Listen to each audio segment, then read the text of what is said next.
Berreta, otro podcast.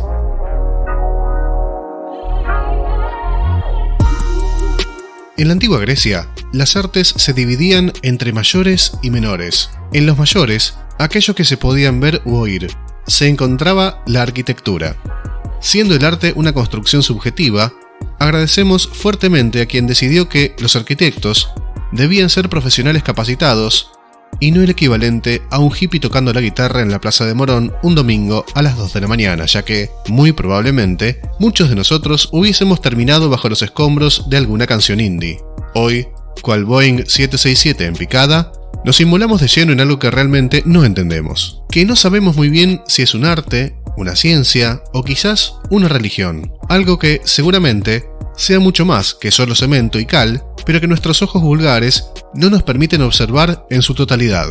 La matemática pedía un paenza, la filosofía un paisano de nombre chistoso, la historia se conformó con un piña y hoy, Berreta, de manera irrespetuosa, se acerca para divulgar la arquitectura.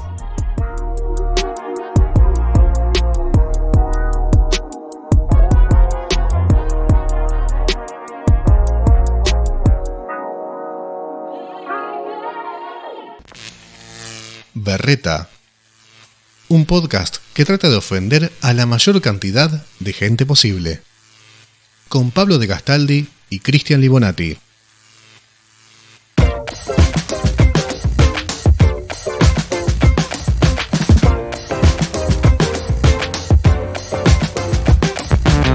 ¿Qué le preguntarías a un arquitecto si lo tuvieras adelante?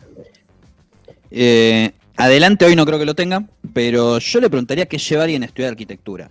¿Sabes que toda la vida, o no toda la vida, no tampoco mía es muy larga, pero me ocurre que con carreras onda medicina, psicología, ingeniería, sociología, si bien muchas de esas carreras no elegiría seguirlas, puedo empatizar y saber, o creer saber por qué esa persona elige esa carrera.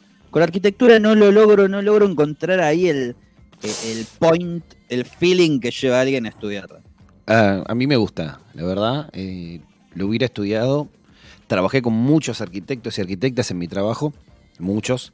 Porque, bueno, trabajamos en una urbanización de barrios. Imagínate que trabajamos en conjunto con arquitectos. Inevitable. Me interesa mucho lo que hacen, el laburo que hacen. Y una de las cosas que siempre me llamó la atención fue la idea de la arquitectura como urbanismo, como modificación no solamente de una casa, sino como modificación de todo un entorno urbano. Es todo un pensamiento mucho más profundo. Claro. No es solamente hacer casas, diseñar casas, bien. Mira, yo te pongo un ejemplo.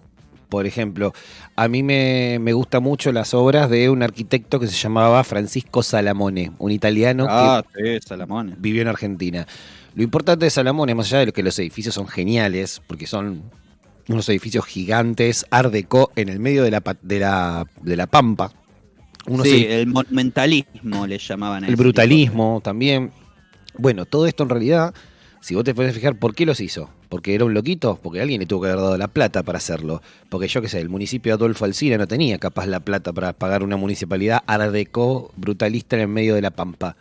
Entonces, claro. ¿Qué pasa? El gobernador de la provincia de Buenos Aires, mi vecino... Manuel Fresco. Exactamente, el aedense Manuel Fresco, en ese momento gobernador entre el 36 y el 40 por los conservadores, quien dijo que el fraude era patriótico. De ahí hermoso, viene. Gran frase.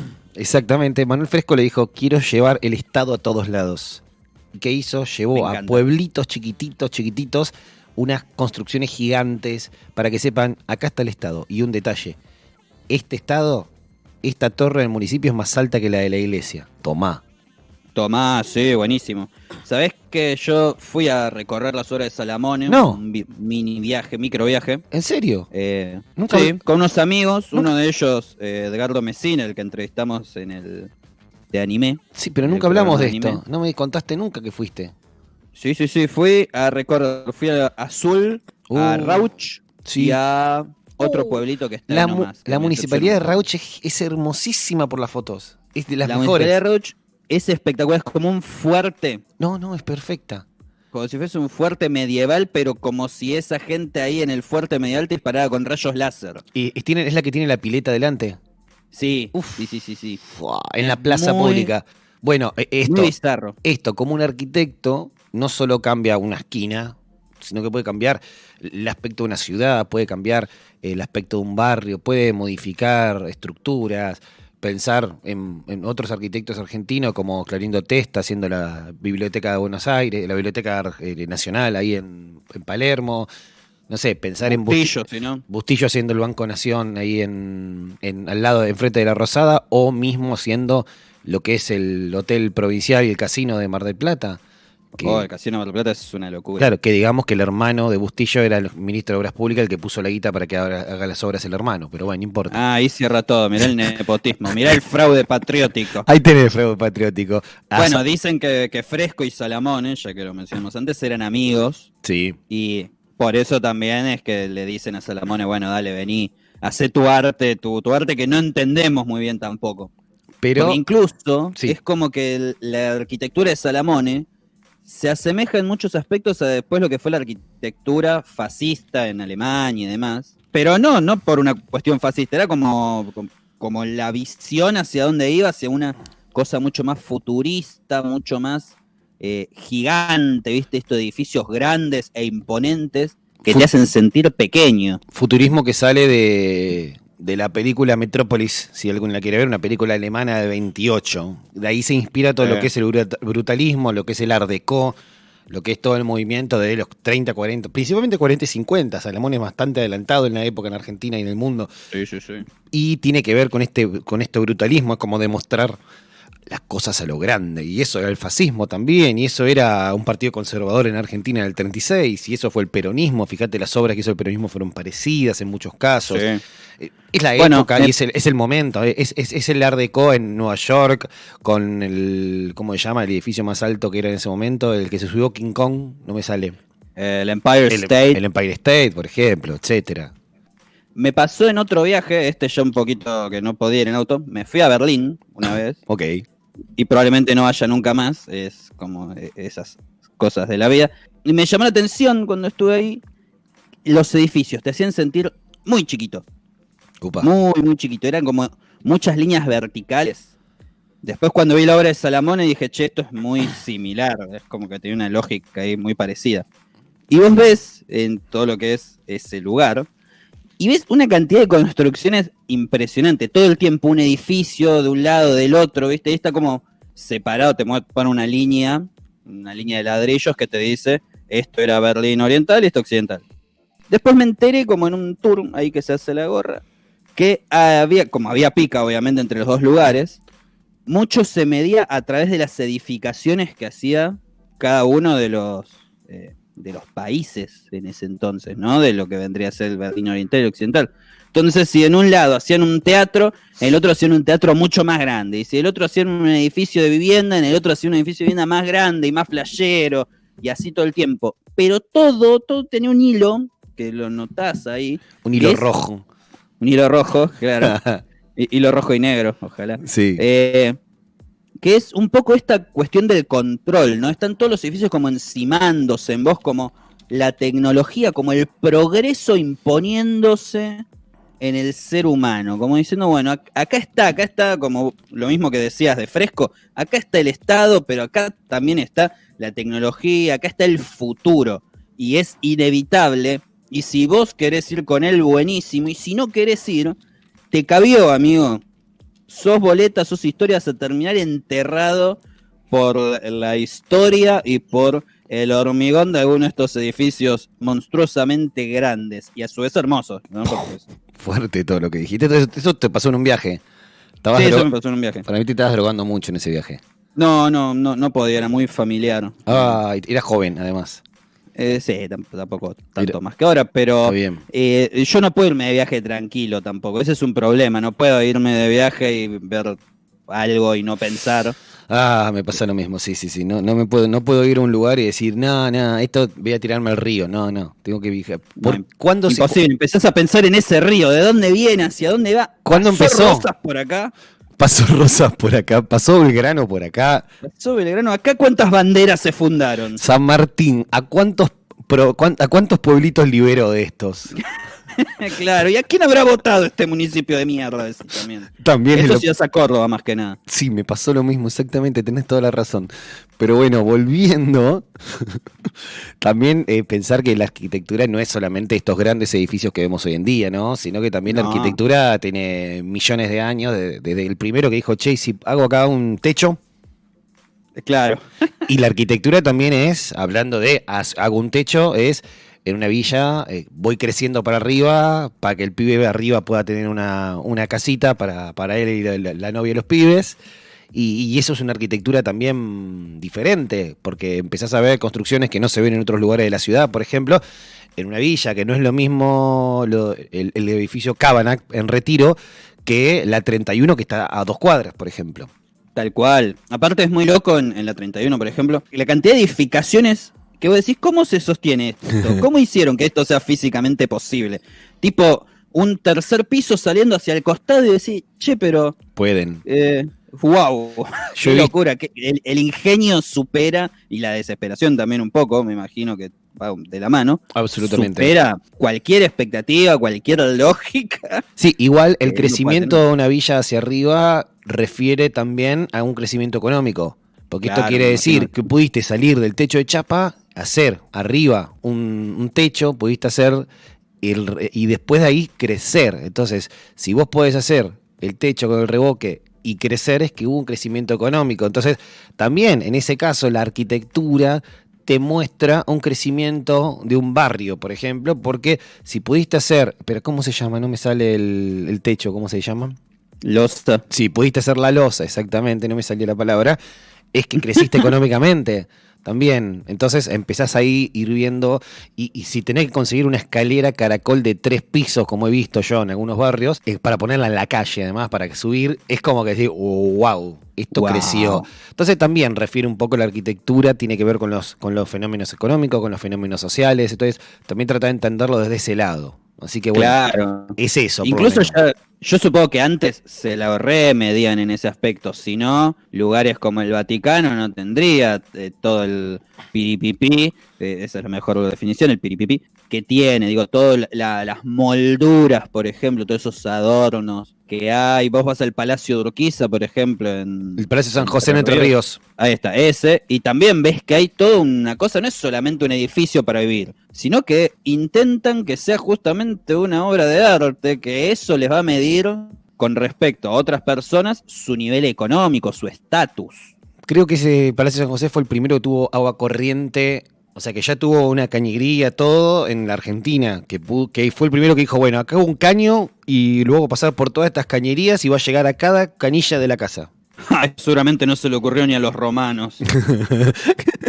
Claro, el primero en la Argentina, ¿entendés? En el Palacio San José en Entre Ríos, todo eso para un tipo como Urquiza, ¿no? Claro, y aparte, imagínate, una obra de ingeniería que para ese momento era súper complicada, que después, por ejemplo, cuando el primer edificio con luz, creo que fue la Casa Rosada. Posiblemente a fines de 1800. Claro, y estamos hablando de que un chabón, un caudillo, ¿no? Urquiza, después fue presidente, todo, pero en su casa tuvo la primer conexión de agua, Claro. y es como, chao, mira, la tecnología llegó primero al privado que al Estado, ¿no? Debería ser al revés, que este tipo de cosas llegue primero a la gente, al Estado y a través del Estado a la gente. Claro, pero bueno, no siempre es así. ¿Te parece que hablemos con alguien sobre arquitectura para que nos dé otra visión del tema? Me parece alguien que sepa, ¿no? Porque digo, yo tuve dibujo técnico, Yo también.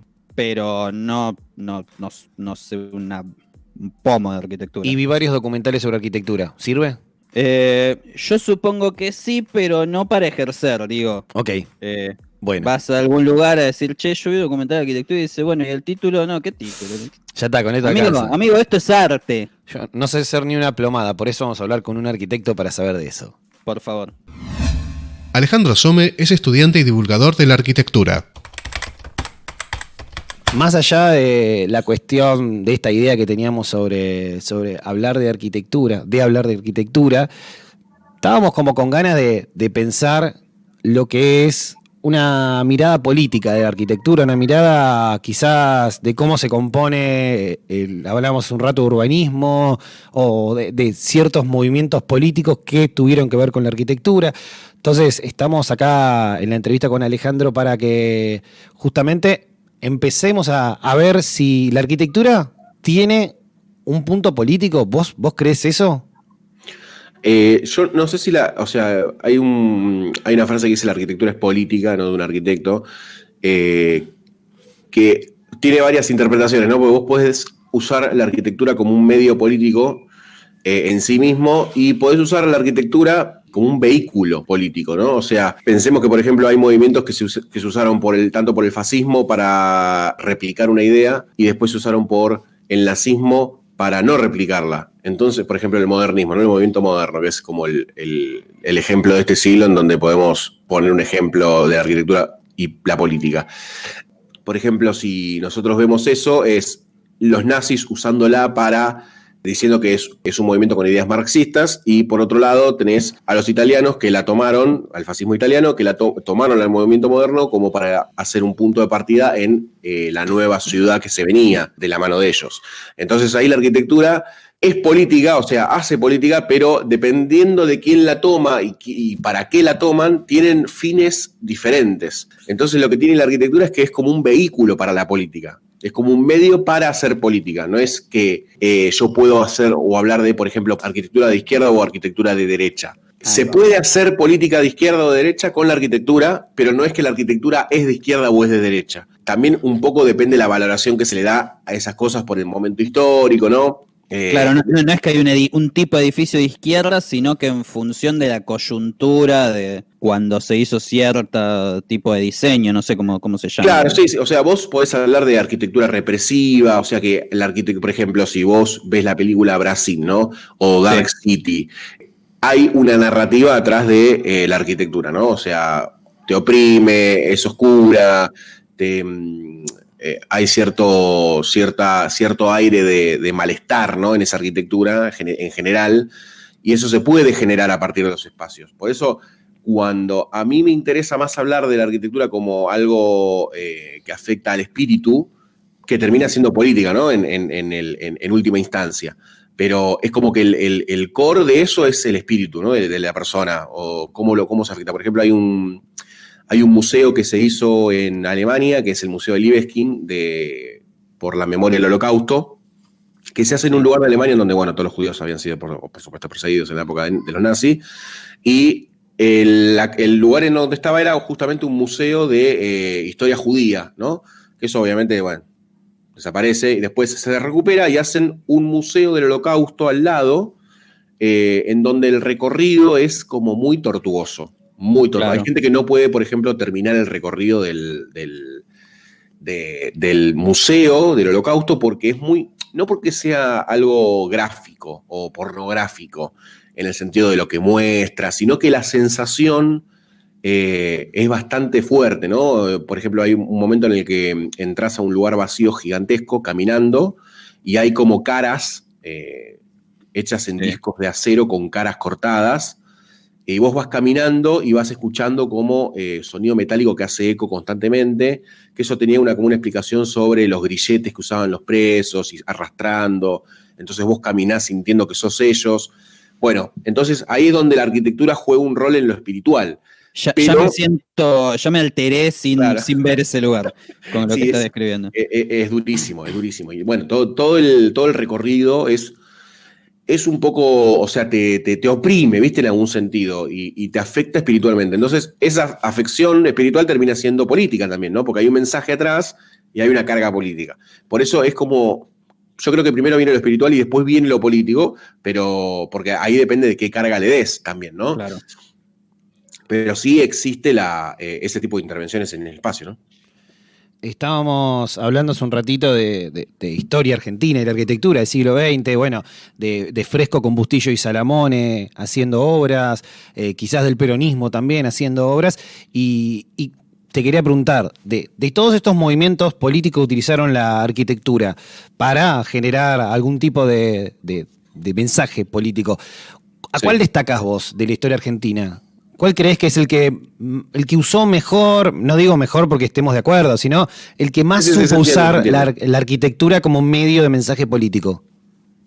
Creo que la etapa de Fresco y de Salamone es fundamental en eso, ¿no? Porque logran el cometido de construir rápido y con una estética, o con un lenguaje más que una estética, un lenguaje edilicio muy claro, presencia estatal en lugares en los que debía haber presencia estatal, ¿no? Sí. En el medio de la nada en muchos casos, ¿no? Claro, pero funciona así. Por ejemplo, ese uso es un uso de la arquitectura político, ¿no? Porque nada que ver tenían los ideales de quien mandaba a Salamone a hacer esos edificios con esa cultura material. No tenía nada que ver, es decir, no iban de la mano. No. Claro. Es más, el Art Deco o ese tipo de modernismo temprano de Salamone puede ser más asociado con alguna vanguardia, la cual el tiempo no era, para el tiempo el gobierno ese no era una vanguardia. De hecho, la casa de Fresco que está cerca de nuestro barrio, en Aedo, vos la ves, es una casona que tiene una mezcla de neocolonialismo con otras cosas. Vos ves la casa, es una casona vieja, nunca se le hubiera ocurrido a Fresco hacer eso en su casa. Claro. Te digo, porque está la casona de lo que era de Fresco ahí en Aedo. Nunca se le hubiera ocurrido ni loco hacer eso, pero bueno, era importante. Sería un tanto aterrador que tu casa se parezca a una obra de Salamone, ¿no?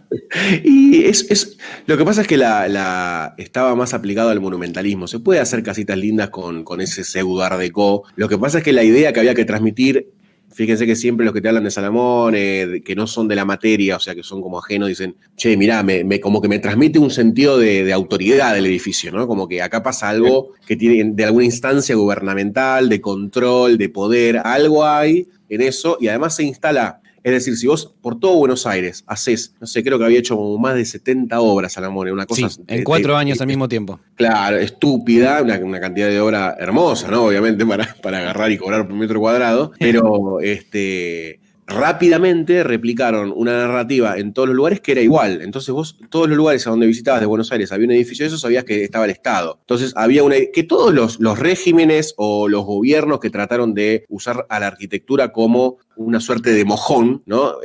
Funcionó de esa forma. O sea, por algo Hitler estaba con Speer tratando de diseñar una narrativa. Mussolini y el fascismo italiano se tomaron del modernismo. El imperio japonés también decidió hacer algo mix en la época del eje, ¿no? Del movimiento moderno y algo tradicional. O sea, 3 caminos diferentes encima.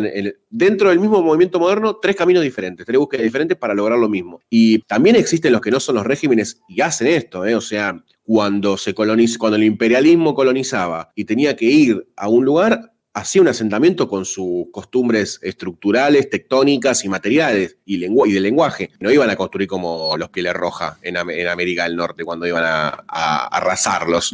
Claro. Acá en Sudamérica, Colonia de Uruguay, que es una construcción colonial portuguesa, a diferencia de acá de Argentina, son españolas. Claro. Exacto.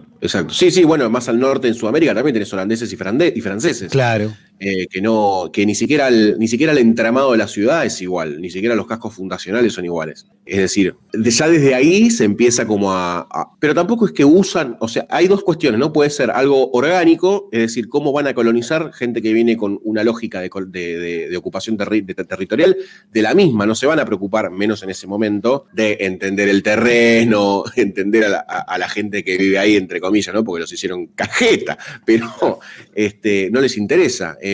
Pero tampoco tenían otra forma de hacerlo.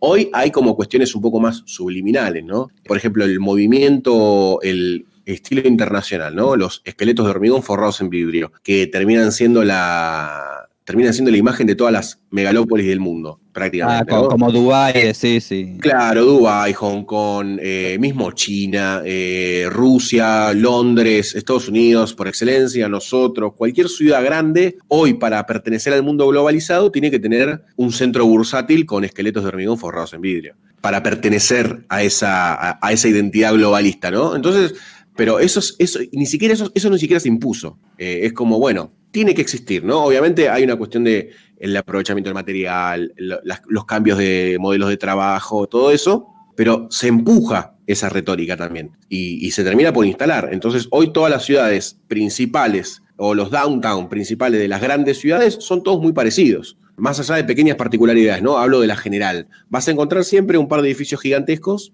o los famosos rascacielos, y eso termina siendo como la imagen del siglo, de fines del siglo XX. No hay una apropiación cultural de ese estilo y una reconversión a algo, no sé, regional en Buenos Aires, por ejemplo. Pero en ese Uruguay. caso es como, pensando en esta cuestión de cómo se hace política utilizando a la arquitectura, ahí fue también un modelo estadounidense yanqui de los rascacielos de los 20, de los 30, llegando y replicándose a todo el mundo, como que ese es el modelo de negocios económico, es el yanqui, entonces se tiene que replicar también la arquitectura yanqui. Sí, tal cual. Es que tampoco es una arquitectura yanqui, es una arquitectura que surge en Estados Unidos, la del estilo internacional, por, bueno, la escuela de Chicago. Hay un gran incendio en Chicago, se arrasa la ciudad a fines de 1800, y la combinación entre material, tecnología, ¿no? Que era, por ejemplo, la creación del ascensor, que permitía apilar, una necesidad de construir rápido y económico, hacen que se desarrolle cierto modelo estructural y cierto modelo de estandarización en los edificios. Entonces eso hace que construyan muy rápido y alto. Entonces, sin quererlo, densifican y cambian, hacen toda una cultura material y una narrativa estética totalmente diferente a lo que se venía haciendo. Eso pasa en Nueva York, hay como una suerte de, bueno, empieza a crecer, y eso después se replica en todas las principios, porque claro, después ganan la Segunda Guerra Mundial los aliados, después, ni hablar después de la Guerra Fría, ¿no? En donde ya es como la victoria definitiva, la estocada final, es como, bueno, el modelo a replicar en el mundo va a ser este, y la puerta de entrada material es esta. Y tenés que tener un downtown de esa forma. Pero es algo que pasa medio también de manera orgánica. No es que necesariamente viene Estados Unidos con un bombardero B-52 a tirar edificios. Claro, no es que dice, este va a ser el modelo que te vamos a imponer a vos como potencia imperialista para que te parezcas a nosotros y sepas que controlamos. Exactamente. O sea, por eso puede pasar como medio por imposición. Por eso la arquitectura puede ser un vehículo para la política o puede ser como la política per se, ¿no? O sea, por ejemplo, el otro día habíamos hecho un vivo con la historia de Neuffer, que es un arquitecto de la Bauhaus que estaba enfermito por la estandarización y la modulación de las cosas, y lo contrata, o en realidad lo contrata, lo llama Speer para desarrollar un modelo de ladrillo que pueda ser utilizado por cualquier persona, y esto era para no solo reconstruir rápido después de la guerra, sino para en los lugares ocupados construir rápido también, cuanto más rápido mejor. Entonces ocupaban con el lenguaje alemán constructivo y tectónico en esos lugares. Ahí era directa la política que se hacía a través de la arquitectura. Pero por otro lado, la política que se hace, por ejemplo, con el Instituto Internacional o con la creación de los country, se hace política pero de forma indirecta, no es que se hace, sino que surge política de ahí. Pero bueno, es como complejo y no es directo, ¿no? Y hay como diferentes ramas de la política en la arquitectura. Hablábamos hace un ratito también en la presentación de cómo la arquitectura también marca, o en realidad la arquitectura es a veces un reflejo de cuestiones económicas, sociales. Por ejemplo, que un barrio popular, una villa, de golpe empieza a crecer, tiene que ver con que pudieron tener la plata para hacer la losa y sacar el techo de chapa y empezar a subir y que, bueno, empieza a crecer la familia, empieza a haber otras posibilidades. Y entonces como que a veces esta arquitectura popular y en algunos lugares como los countries también, el encerrarse, ¿no? Y el hacer casas en un lugar muy encerrado, es como que es un reflejo de cuestiones sociales y económicas también la arquitectura. Sí, hay una frase que no me la acuerdo nunca completa, pero es que la arquitectura es una respuesta a sus tiempos sociales, económicos y tecnológicos, ¿no? Una cosa así es la frase. O sea, vos podés hablar de arquitectura a través de todas las frases que definen la arquitectura de todos los arquitectos, que cada arquitecto y arquitecta tiene una frase diferente Vamos a para definir la arquitectura. Claro, la arquitectura termina siendo una respuesta a su tiempo en base a las limitaciones que tienen de la economía, obviamente de los impulsos sociales que hay, y de la tecnología. O sea, de esas tres cuestiones, porque están como vinculadas, es como si fuese una sinergia entre esas cosas, ¿no? Porque, por ejemplo, cuando surge la revolución industrial, había una necesidad, por ejemplo, social, de que la gente se movilice a los centros urbanos para trabajar, asociado también a lo económico. Hay una explosión económica, lo que permite también, obviamente estamos hablando de las potencias industrializadas, ¿no? Nosotros nos fumamos las vías, sí, pero claro, para llevarse las cosas. Pero no, por ejemplo, ellos pudieron desarrollar esas tres variables y obviamente construir rápidamente, producir rápidamente material, y la arquitectura que se produce es en respuesta a las necesidades de esas tres variables, o lo que esas tres variables necesitaban o pedían, porque por ejemplo cuando surge el acero se permiten hacer otro tipo de estructuras, cuando surge el vidrio se permite hacer otro tipo de pieles, entonces se propone no solamente otros espacios para vivir, sino también se empieza a moldear el espíritu humano de otra forma. Lo que tiene de interesante eso es que puede ser indirectamente, o sea, sí, obviamente pensaron en cómo se afectaba al humano con esa arquitectura, pero fue a posteriori. Por ejemplo, cuando está la Revolución Soviética, plantean una nueva figura humana, ¿no? O sea, un nuevo humano. ¿Cómo va? Y en base a eso, a esa idea, produjeron una arquitectura temprana, ¿no? O sea, fue al revés el hecho. Pensaron hacia dónde ir y produjeron una arquitectura. Después todo eso se fue al carajo, ¿no? Obviamente. Claro. Muy rápidamente se fue al carajo, pero porque obviamente fueron aplastados con otra teoría constructiva, que era la de Stalin, que vino con otra idea por completo diferente, y eso le parecía muy, muy zurdo a Stalin. Entonces, básicamente, decidió matarlos a todos. Así que, La típica. claro. Yo haría lo mismo, ¿eh? Sí, se va repitiendo. Claramente, no sé qué hubiésemos hecho en ese lugar. Pero Escapó correr, me parece. sí, seguramente nosotros hubiésemos corrido. Yo te quería preguntar algo que me salteo drásticamente de tema, que también es algo que estábamos hablando al principio. ¿Qué lleva o qué cosas llevan o interesan para que alguien estudie arquitectura? Qué difícil. Es difícil, ¿no? Pero te lo pregunto justamente porque es difícil, porque le comentaba a Livo que yo estudio psicología, soy profesor de electrónica, como que elegí estudiar esas cosas y con otras cosas no elegí estudiar, logro la empatía para entender quizás. Pero con la arquitectura no logro, me cuesta entender qué le pasó a alguien que dice, che, loco, quiero estudiar arquitectura. No por algo malo, no lo digo como malo. No, sí. Eso, acláralo, Pablito, por favor. Sí, no quiero estar con nadie. Se entiende. El tema con la arquitectura. Mirá, en otro momento hubiese sido más fácil asociarse con la arquitectura porque era como la movilidad social de construirte tu propia casita, ¿no? Es decir, vos eras un italiano, ¿no? Por ejemplo, que venía a Argentina, se hacía la casa, estabas construyendo 50 años de tus 70, una cosa así. Y los hijos que se producían o las hijas que se producían en ese ecosistema, de alguna forma surgían ya con el empape de la construcción, ¿no? Y la última barrera era o hacer ingeniería civil o hacer arquitectura, ¿no? Era como, bueno, mi viejo vino, construyó, a mí me gusta la construcción, pero ellos quieren que yo siga avanzando, entonces quiero llegar al escalafón máximo que es ser arquitecto o arquitecta. Es decir, esto es una explicación. Lo familiar. A mí, por ejemplo, lo familiar es algo que me tiró bastante.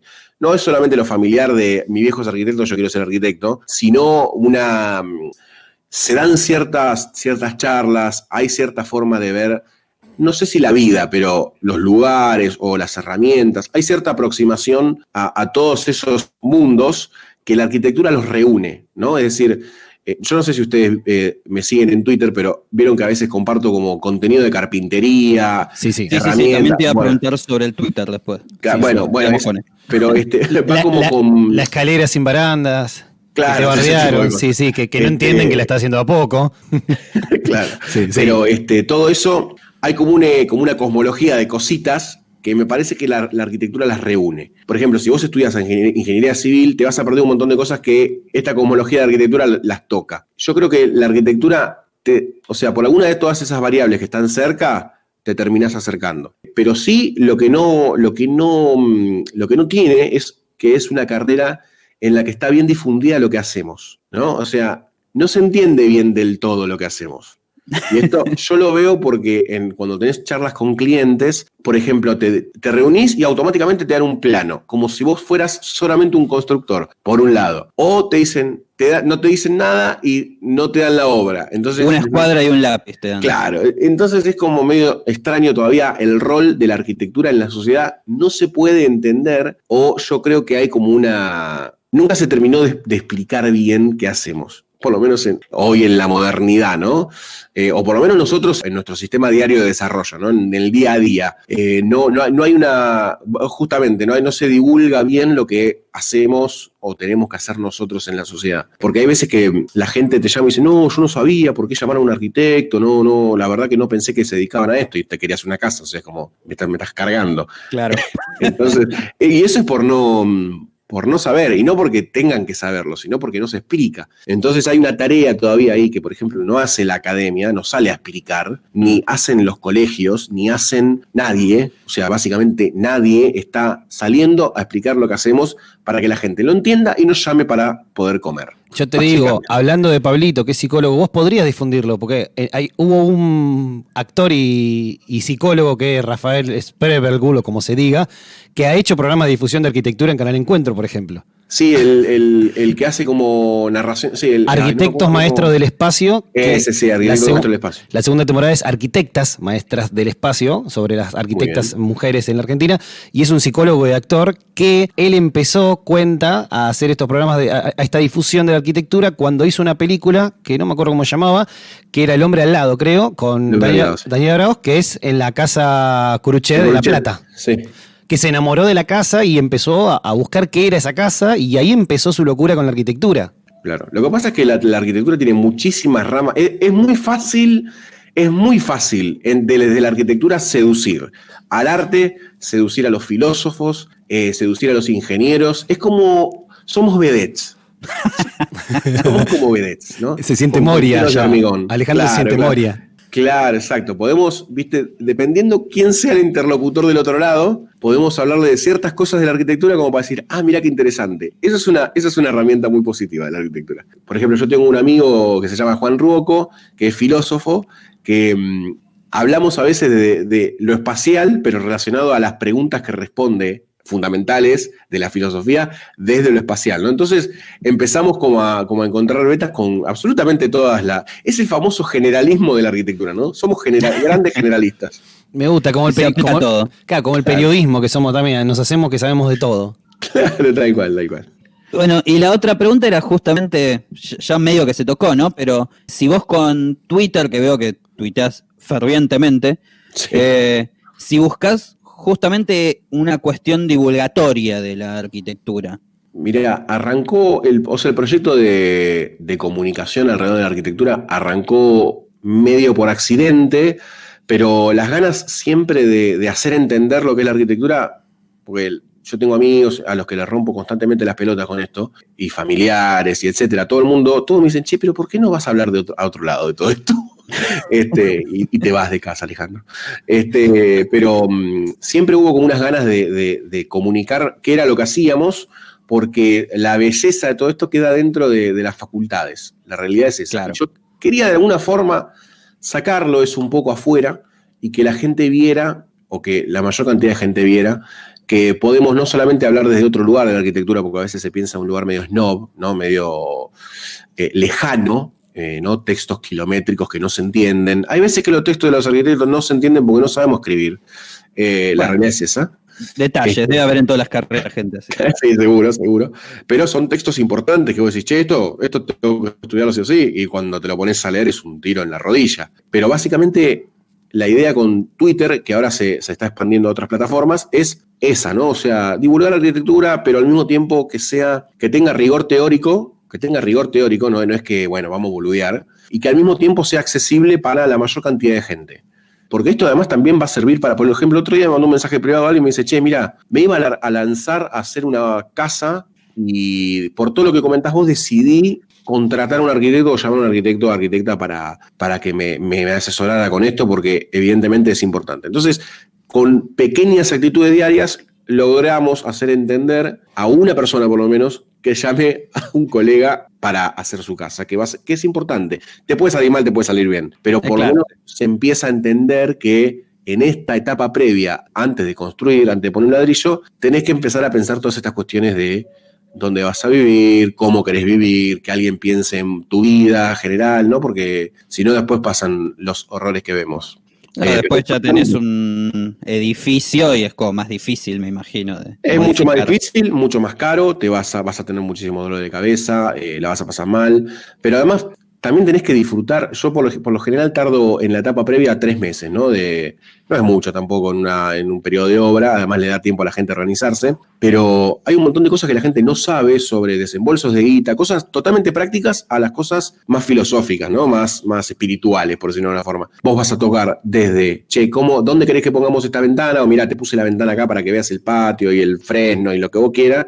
O vamos a la otra punta y decir, mirá, los desembolsos de guita los tenés que organizar así para no quedarte sin plata al final de la obra. Entonces, tenés que hacer un curso acelerado de arquitectura en 3 meses para que se entienda por lo menos toda esa base que va a ser la base de la obra. No puedes arrancar, arrancamos el lunes, te llevo el palo de ladrillo y empezamos a apilarlo. Y tampoco es que sumarle esto a la obra como proceso es carísimo, ¿eh? Estamos hablando de un 8% de costo de obra. No es una locura. No.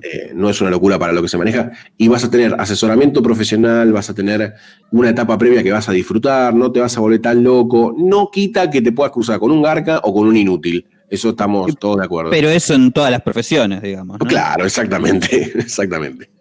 Bueno, Alejandro, muchísimas gracias y bueno, también nuestra idea era difundir esto para que mucha gente quizás escuche el podcast y que antes escuchó sobre magia, sobre millennials, ahora también pueda saber que puede hacer algo, si se le ocurre hacer su casa, puede hacer algo un poco más pensado y un poco más filosófico. Me gusta. Es lindo. Muchas gracias por el espacio y bueno, esperemos que siga construyéndose en ese aspecto. Gracias. No, gracias a vos por venir. Por venir no, eso está complicado actualmente. Sí. Pero bueno, gracias a vos por participar de esto. Bueno, dale, muchas gracias. Este podcast no es comunista. Podrá ser mentiroso, puerco, idiota, comunista, pero nunca una película porno. Berreta.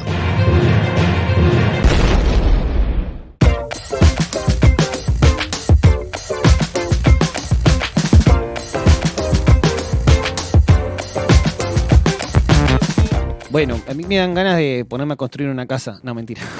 Me dan ganas de saber, de saber con quién tengo que hablar para entender por qué una casa o un edificio o mismo una ciudad no se hacen así de la nada, sino que se planifican.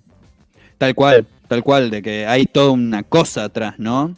A mí me da mucha curiosidad siempre cuando uno recorre por Capital, cuando se va a Capital a hacer trámites, por ejemplo, o a pelearse con la gente por la calle que se lo lleva atropellado. Sí. Esta cuestión de que cada zona de Capital es como que no está muy pensada, ¿no? Te da la sensación como que, salvo el centro, tipo donde está el obelisco y toda la parte más linda, vos vas a San Telmo y es como que cada edificio lo tiraron ahí, ¿viste? No hubo una planificación urbana.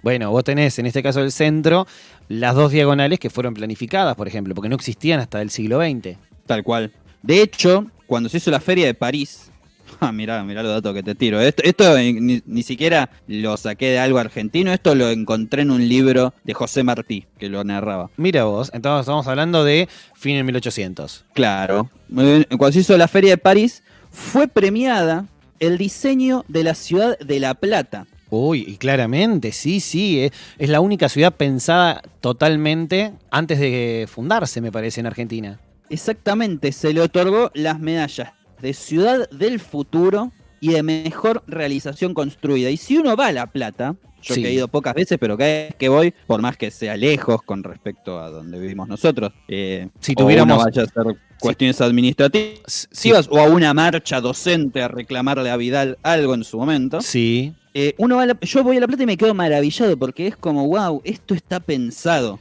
Esto no es un montón de casas o edificios que fueron haciendo a medida que se iba agrandando la ciudad, sino que, loco, esto alguien lo pensó, esto alguien lo diseñó y es fenomenal. Tiene 2 diagonales nada más, a pesar que son como que pareciera que fueran millones de diagonales, en realidad son 2 diagonales que cruzan toda Es la una ciudad. cruz. Exactamente, tiene esta circunvalación redondeada en las puntas para que vos puedas dar toda la vuelta al casco de la ciudad. Y también es muy interesante que si todos dicen te perdés, pero si te perdés, después es fácil encontrar dónde estás, porque tienen una numeración y sabés que va a venir, si viene la 15, después viene la 17, no es muy difícil. Claro, acá yo me pierdo a 3 cuadras de mi casa muchas veces, me pasa, y no logro encontrarme después, a veces estoy días, Uf. tengo que matar perros para comer, una cosa así, Sí. y después llego a mi casa, pero en La Plata yo supongo que no me pasaría eso, porque es como a prueba de boludos. Bueno, ahí tenés una ciudad planificada desde cero. Eduardo Rocha la pensó cuando la provincia de Buenos Aires. Pero también es por una cuestión. Mirá la cuestión política que hay ahí. Porque es una ciudad que se crea cuando se capitaliza la ciudad de Buenos Aires, cuando la provincia pierde la ciudad de Buenos Aires como su capital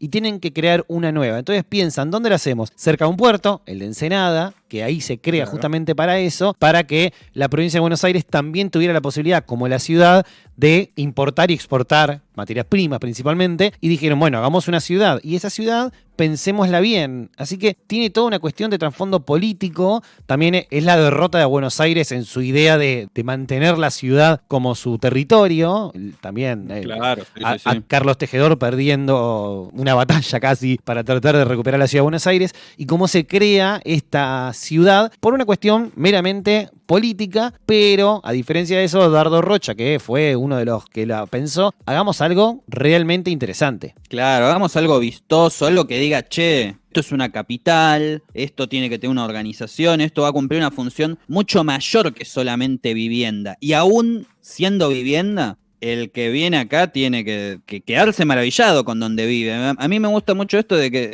gusta mucho pensar que cuando uno va a un lugar, tiene que recibirlo ese lugar también. Me pasa con mi facultad, la facultad de psicología, que es horrible, es fea, y uno llega y dice, estoy entrando a una comisaría. Pero cuando he ido, por ejemplo, a la Facultad de Medicina, si bien tampoco es hermosa o no tiene un espacio verde, pero ya desde la edificación decís, guacho, mira, estoy entrando a la Facultad de Medicina. Ya te sube ahí las ganas de entrar, las ganas de decir, che, qué bueno lo que estoy estudiando. Claro, Yo después... creo que en psicología lo hicieron al revés para que la gente se vaya, porque hay muchos. Entonces dijeron, hagamos un lugar bien feo, así el que viene acá se deprime, se va. Viste, ellos saben cómo manejar la mente de los seres humanos. Absolutamente. Después tenés la facultad de Derecho, que es impresionante. Y aparte está en Recoleta, no te podían hacer un sucucho. Claro, obvio. Y hay una sede de la Facultad de Ingeniería que está en Palermo, sobre la calle Las Heras, que tiene una arquitectura gótica. Sí, es muy flashera, muy bizarro. También tiene hoy unos arcos a la entrada. Incluso la otra de ingeniería, la que está en Paseo de Colón, también es llamativa, es parecida a la de Derecho. Sí, ahí vi una vez una murga en la Facultad de ¿viste? Ingeniería. Sí, yo voy a esos lugares no para estudiar, sino para boludeces. No, claro, sí, no. ¿Para qué vas a ir? Es Absolutamente. más, seguramente los que estudian ingeniería ni la vieron. No, seguro. Porque ellos van a hacer cosas en serio ahí. Pero bueno, Se habrán sentido insultados. Absolutamente. Es esto, ¿no? Que la arquitectura no es solamente hacer un plano de una casa, o que muchos, como decía Alejandro, ni siquiera saben qué es eso, sino que es pensar un poco más lugares, espacios, para un sentido que puede ser político, filosófico o simplemente habitable. Incluso pensando esto de que es una vivienda, en el caso de que pienses en una vivienda en la que vas a habitar el resto de tu vida, o otra persona va a habitar también el resto de su vida, entonces no sé, en la medida de lo posible, me parece que también hay que tener en cuenta lo que deben ser los recursos de cada ser humano, ¿no? Para, si es posible construirse una casa, y ya si uno tiene los recursos para construirse una casa, y además tiene los recursos de contratar un arquitecto y todo, que dijo que no era mucho más sobre la obra total. Claro. Está bueno que sea algo que a uno le guste después, ¿no? Un lugar que sea lindo de habitar. Como este podcast, que fue un lugar lindo para habitar y ya se nos terminó. Ya se nos terminó, ¿no íbamos a hacer un capítulo más de Murga? ¿O ¿sí? era este el último? Bueno, vamos a verlo, pero me parece que podemos hacerlo como bonus track. No sé si va a salir la semana que viene ese, pensémoslo tranquilo. ¿Te parece? Está bien, me gusta. Entonces, podemos dar por finalizada la primera temporada de Berreta. Exactamente. Aquí en las redes sociales, en Spotify, en YouTube y en nuestras vidas. Exactamente. Y después vamos a hacer capítulos especiales cuando nos pinte, ¿te parece? Me gusta, vamos a hacer un especial de Navidad, por ejemplo, lo entrevistamos a Papá Noel. Recontra quiero, me encantaría. Otro del 9 de julio, ya 9 de julio de este año al menos no, porque está muy sobre la marcha. No, ya está, ya sale el 5, imagínate. Claro, entrevistamos a Manuel Belgrano, por ejemplo, uno de esos. Tan difícil no puede ser. Yo conozco un medium. No, pero podría conectar con Belgrano. Están los nietos de todos se juntan, tienen como un grupito de nietos de próceres y hay un Manuel Belgrano para hablar si querés. Algo así como una secta, decís vos. No importa, está bien. O sea, a mí me suena seco. Podemos hablar con Manuel Belgrano si querés. No el Manuel Belgrano que murió el 20 de junio de 1820, sino con otro Manuel Belgrano. Se llama igual y sea familiar, ¿te parece? Me sirve, Bueno, me gusta. Vamos a hablar el 20 de junio del año que viene. Dale. Ya planificamos. Perfecto. Pablito, muchas gracias por estos meses. Igual nos seguimos Estos meses viendo. de cuarentena. Claro, por lo menos superamos la cuarentena con algo. Y yo creo que un poco nos arruinó esto de que sea tan largo, ¿no? Creo que en el fondo esperábamos que lo que finalizara el podcast sea la cuarentena y se viene extendiendo, no me sale la palabra, iba a decir ordinariamente. Sí, Y bueno, nada, tenemos que finalizarlo nosotros por la fuerza. no queda otra. Muchas gracias, No Pablito. queda. Gracias a vos. Las abuelas nos decían que en la mesa no había que hablar de fútbol, política y religión. El problema es que estábamos con el celular y nunca les dimos bola. Berreta, con Pablo de Gastaldi y Cristian Libonati.